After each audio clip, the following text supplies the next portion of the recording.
Hey guys, so a lot of you saw the screenshot I shared about what the river prediction is for our river, and they've actually raised the prediction to 13.5 feet, and they're usually off by a foot, maybe 2 feet every time. So I thought I'd take some time and talk to you about what that means for us. At 11.5, which is what the earlier prediction was, just the low-lying areas start getting water.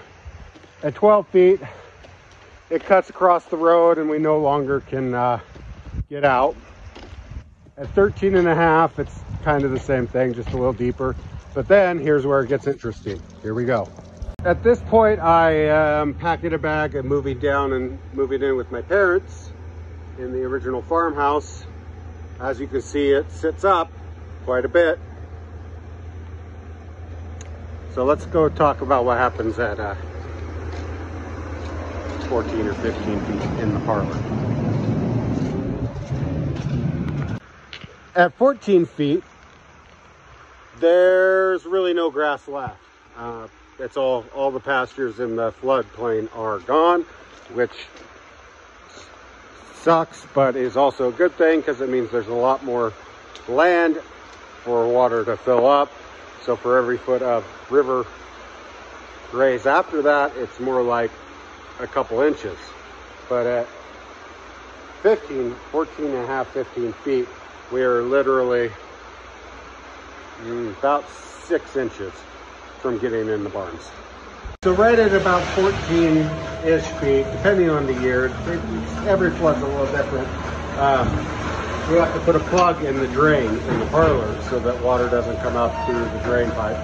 But we also have to start, I end up being in here sleeping on a cot up above because water seeps through the concrete, and if we get too much water, the milk pump gets water in it, fries, and we can no longer milk cows.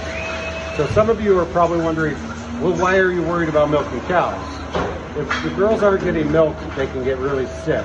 If the flooding's bad enough, we end up dumping the milk anyway, but the cows still have to be milked, otherwise they can get mastitis. They can even actually die if it goes too long without being milked. So keeping this out of the water is the #1 priority during the flood. At 19.5 feet, we have water starting to trickle down this feed alley in our feed manger. And after that, it just continues to get a little deeper in the barn. It's only happened 4 times in our history. We've never had water in the stalls though. So even though it's trickling and eventually just running like the river, the girls are always still able to lay down and stay in a dry area. But they are standing in water when they eat, and the bottoms of their feed bunks are a disaster. And at that point, luckily, it takes an exorbitant amount of rain for that to keep up. I'm talking probably 10, 15 inches in a day for it to stay at that level. And that's only happened, like I said, about 4 times in our history. The last time that happened was 2015.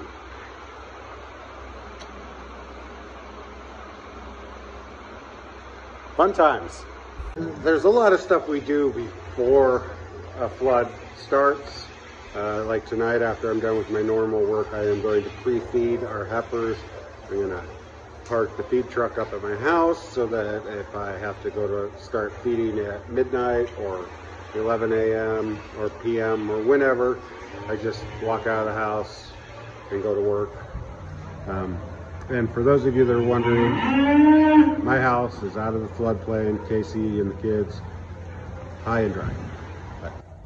Welcome to life in the floodplain. And as one of our famous governors here in Oregon said, after a major flood, well, that's the price you pay for living next to a river. Gotta love politicians. Anyway, have a great day. Enjoy your weekend.